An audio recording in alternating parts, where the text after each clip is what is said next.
अस्सलाम वालेकुम। हम ने लॉजिक एंड क्रिटिकल थिंकिंग के स्टैंडर्ड्स स्टार्ट किए थे और हमने तीन स्टैंडर्ड्स कल पढ़े थे प्रीवियस क्लास में, और वो थे क्लैरिटी, प्रिसिशंस एंड एक्यूरेसी। हमने ये बात की थी कि ये तीनों बहुत इम्पोर्टेंट है क्रिटिकल स्टैंडर्ड्स में।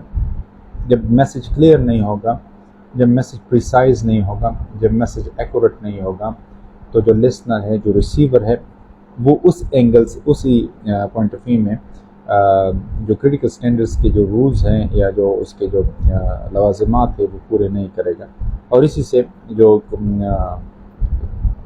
आर्गुमेंटेशंस होगी या जो बात होगी वो सही तरीके से नहीं हो पाएगी।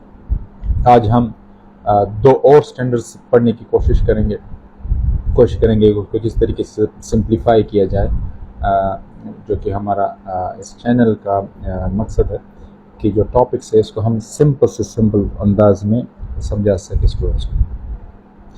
सो तो फोर्थ नंबर पे हमारे पास आते हैं वो रिलेवेंस।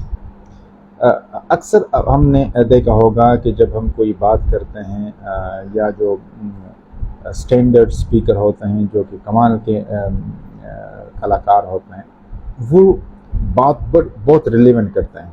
जो एग्जांपल्स वो देते हैं, जो चीज़ को रिलेट करते हैं चीज़ों के साथ, वो बहुत ही खूबसूरत अंदाज से करते हैं। इसके बरक्स जो लोग आपको गैर संजीदा या ऐसे जिसका जो हाई थिंकिंग ऑर्डर जो होता है, थिंकिंग एबिलिटी जो होती है वो कम होती है या उसको कम यूज़ करते हैं, तो वो हमेशा जिस आर्गूमेंट में या जो बातें वो करेगा या जो वो लिखेगा, तो वो उसमें जो रिलेवेंसी है वो बहुत कम आपको नज़र आएगी। रिलेवेंट इंफॉर्मेशन क्या होते हैं? रिलेवेंट इंफॉर्मेशन ये है कि आप जो बात कर रहे हो, जो चीज़ को आप समझाने की कोशिश कर रहे हो, अगर आप उसको एक्सप्लेन कर रहे हो या आप उस पॉइंट को थोड़ा सा और वाज़ेह बयान करना चाहते हो, तो जो बात आप करे हो वो रिलेवेंट हो उस पर्टिकुलर इंसिडेंट के साथ, उस पर्टिकुलर मोमेंट्स के साथ, उस पर्टिकुलर पॉइंट्स जो आप बयान करना चाहते हो उसके साथ वो रिलेवेंट हो। ये बहुत ज़रूरी होता है किसी भी क्रिटिकल स्टैंडर्ड्स में। सो रिलेवेंसी जो होती है वो बहुत बेस्ट होती है। लाइक टुडे क्लास में मैंने एक स्टूडेंट से कहा कि आप लेट आए हैं, तो आपका जवाब क्या होगा? तो वो जो बहाना या जो चीज़ वो बयान करे, तो रिलेवेंसी में हमने इसको एक्सप्लेन किया कि आया ये जो एक्सक्यूज़ बना रहे हैं लेट आने का, ये रिलेवेंट टू द पॉइंट है कि नहीं। अगर कोई कहता है कि मैं लेट हूँ because traffic was block by the road, so या स्ट्राइक थी, उस वजह से ट्रैफिक बंद थे, इस वजह से मैं नहीं आ सका, तो हम देखते हैं कि यार ये एक्सक्यूज़ लेट आने के लिए तो वैलिड है।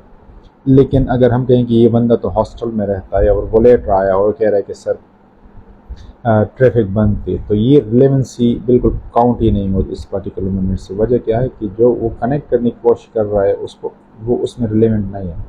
तो जो एक्सप्लेनेशन या जो भी चीज़ हम देते हैं रियल लाइफ में, हमें ये बहुत ज़रूरी है कि इस बात को एक्सप्लेन कर ले कि जो इन्फॉर्मेशन है वो रिलेवेंट हो। सो रिलेवेंसी इज़ वेरी इंपॉर्टेंट और क्रिटिकल स्टैंडर्ड में बहुत अहम किरदार अदा करते हैं। और इसकी इम्पोर्टेंस भी यही है, अगर आप तो कभी किसी ज़बरदस्ती में किसी पॉलिटिकल जगहों पे आपको बैठाया जाए और आपको ज़बरदस्ती कहें कि आपने सुनना है, जिस तरीके से हमारे कुछ पॉलिटिकल पार्टीज़ के जो जलसे होते हैं उसमें लोगों को ज़बरदस्ती बैठाया जाता था और उसके जो लीडर्स का जो तकरीर था उसको सुनाया जाता था, तो उसके जो स्ट्रेस लेवल था या उसकी जो बुरियत का अंदाज़ा आप उसके बैठने, उसके जो बॉडी लैंग्वेज से उसे लगा सकते थे। तब यहाँ आपको इम्पोर्टेंस मालूम होती हैं कि यार रिलेवेंसी कितनी इम्पोर्टेंट चीज़ है जो हम नेगोशिएशन में इग्नोर करते हैं। तो ये तो रिलेवेंसी की बात हो गई। दूसरी बात या दूसरा जो स्टैंडर्ड है जिसको मैं बहुत ज़्यादा वेटेज देता हूँ, और वो है कंसिस्टेंसी। कंसिस्टेंसी क्रिटिकल स्टैंडर्ड में इंतहाई एसेंशियल्स दर्जा रखती है, और उसकी वो है कि अगर एक इंसान इनकंसिस्टेंट बिलीव रखता है, इनकंसिस्टेंट थॉट रखता है, तो ایک بات تو طے ہے کہ اس بندے کا ایک بھی تو جھوٹا ہے. سو آٹومیٹیکلی کہ انسان کی ایک کوالٹی تو آپ کو پتہ چل جاتی ہے کہ یہ بندہ جو ایک بار جو بات کر رہا ہے کل دوسری بات کر رہا ہے، تو کل جو اس نے بات کی یا وہ جھوٹ ہے، یا آج جو اس نے بات کی وہ جھوٹ ہے، کیونکہ دونوں انکنسسٹنٹ اگینسٹ ہیں. تو انکنسسٹنٹ سینگز بھی آپ انکنسسٹنٹ میں تصور کریں گے کریٹیکل اسٹینڈرڈ میں، اینڈ سینگ اینڈ ڈوئنگ بھی کریں گے. فار ایگزامپل ایک انسان کہتا کچھ ہے کرتا کچھ ہے، سو جس کو ہم اردو میں عام فہم میں کہتے ہیں کہ قول و فعل میں اس کا تضاد ہے. تو جو بول رہا ہے اور جو کر رہا ہے اس میں تضاد ہے. ٹھیک ہے، اس میں دو چیز ویری امپورٹنٹ ہے جس کو ہم آپ نے سمجھنے ہیں. ایک کو ہم کہتے ہیں لاجیکل انکنسسٹنسی اور دوسری کو ہم کہتے ہیں پریکٹیکل انکنسسٹنسی. جو لاجیکل انکنسسٹنسی ہے نا، وہ آپ جو کنیکشنز بنا رہے ہیں ان میں انکنسسٹنسی تو نہیں ہے. فار ایگزامپل آپ جو بول رہے ہیں اور جو کہہ رہے ہیں اس میں کتنی ڈفرینسز ہیں. فار ایگزامپل ایک بندہ کہتا ہے کہ میں مسلمان ہوں، ٹھیک ہے، آپ ان سے پوچھتے ہیں کہ آپ اللہ کو مانتے ہیں، وہ کہیں گے نہیں. آپ رسول اللہ علیہ وسلم کو آخری پیغمبر اور رسول اللہ کا پیغمبر اور آخری نبی مانتے ہیں، وہ کہیں نہیں.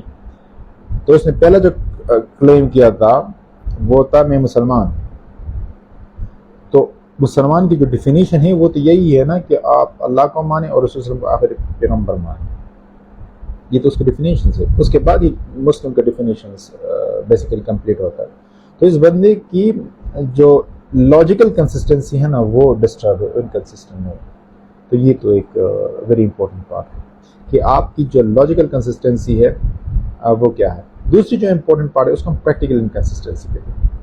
پریکٹیکل انکنسسٹنسی یہ ہے کہ ایک انسان کہتا ہے کہ اسی ایگزامپل کو اگر ہم آگے بڑھائیں تو کہ ایک میں بہت اچھا مسلمان ہوں. جب اچھا مسلمان ہے تو اچھے مسلمان کی جو کوالٹیز ہوتی ہیں کیا یہ وہ فلفل کر رہا ہے؟ اگر کر رہا ہے تو اس کے قول و فعل میں تضاد نہیں ہے، بات ٹھیک ہے. اگر انکنسسٹنسی آ رہی ہے تو ہم کہیں گے کہ یار یہاں پہ بات گڑبڑ ہے. وہ کہتا ہے کہ میں اچھا مسلمان ہوں، نہ وہ نماز پڑھتا ہے، نہ روزے رکھتا ہے، نہ ذکر کرتا ہے، نہ لوگوں کا خیال کرتا ہے، وغیرہ وغیرہ، جتنے بھی ایک اچھے مسلمان کی نشانی وہ نہیں کر رہا. تو کیسے وہ کہہ سکتا ہے کہ وہ نہیں؟ تو پریکٹیکل انکنسسٹنسی میں جو ڈوئنگ والا پارٹ ہے نا اس پہ زور دیا جاتا ہے، جو کہ صرف زبان اور تھاٹس کا جو کوگنیٹو بلیو ہے صرف اس سے ہٹ کے ہوتا ہے. سو یہ ویری امپورٹنٹ ہے کہ آپ جو بولتے ہیں وہ پھر کرتے کہ نہیں. ایک انسان کہتا ہے کہ یار میں اچھا مسلمان نہیں ہوں، ٹھیک ہے، اگر وہ پھر نماز نہیں پڑھتا، وہ روزے نہیں رکھتا، تو یہاں پہ اس کی جو ڈوئنگ ہے اور اس کی جو بلیف ہے، اس کی جو کلیم ہے اس میں انکنسسٹنسی نہیں ہے. ٹھیک ہے، تو وہ مانتا ہے کہ میں اچھا مسلمان نہیں ہوں اور پھر اگر مجھ سے یہ چیزیں نہیں ہو رہی تو دیکھیں یہاں پہ وہ انکنسسٹنس بیہیویئر سے نہیں ہو رہا. تو ان لاجیکل انکنسسٹنسی اور ہمارے پاس جو پریکٹیکل انکنسسٹنسی ہے وہ بہت امپورٹنٹ ہوتی ہے ہماری اس میں لاجیکل کریٹیکل تھنکنگ میں. کیونکہ امپورٹنٹ اس لیے ہوتی ہے کیونکہ آپ جو کلیم کرتے ہیں، اگر آپ اگینسٹ کوئی بات کہتے ہیں یا آج آپ نے کچھ کہا کل کچھ اور کہہ رہے ہیں، تو یہاں پہ جو آپ کا ڈفرینس آف اوپینینز آ رہا ہے ایک پوائنٹ آف ویو پہ، کل آپ کسی چیز کو صحیح سمجھ رہے تھے، آج اسی چیز کو غلط سمجھ رہے ہیں، یا کل ایک چیز کو آپ غلط سمجھ رہے ہیں آج اس کو صحیح کہہ رہے ہیں. تو یہ آپ کی جو کنسسٹنسی ہے ان میں انکنسسٹنسی آ رہی ہے. سو اٹ مین کہ اگر آج آپ اس کو صحیح سمجھ رہے ہیں تو کل اگر آپ اس کو غلط سمجھ رہے تھے تو آپ اس ٹائم پہ جھوٹے تھے. اگر آج آپ اس کو وہ کر رہے تو اس کا مطلب ایک کلیم تو 100% آپ کا کیا ہے، ایک 100% آپ کا کلیم جو ہے نا وہ آپ کا غلط ہے. تو یہ سب ملا کے نا جو ہمارے پاس بنتی ہے اس کو ہم کہتے ہیں illogical consistency، اور یہ بہت امپورٹنٹ ہے ہماری کریٹیکل اسٹیج میں. انشاءاللہ آگے پھر اس کو بات کریں.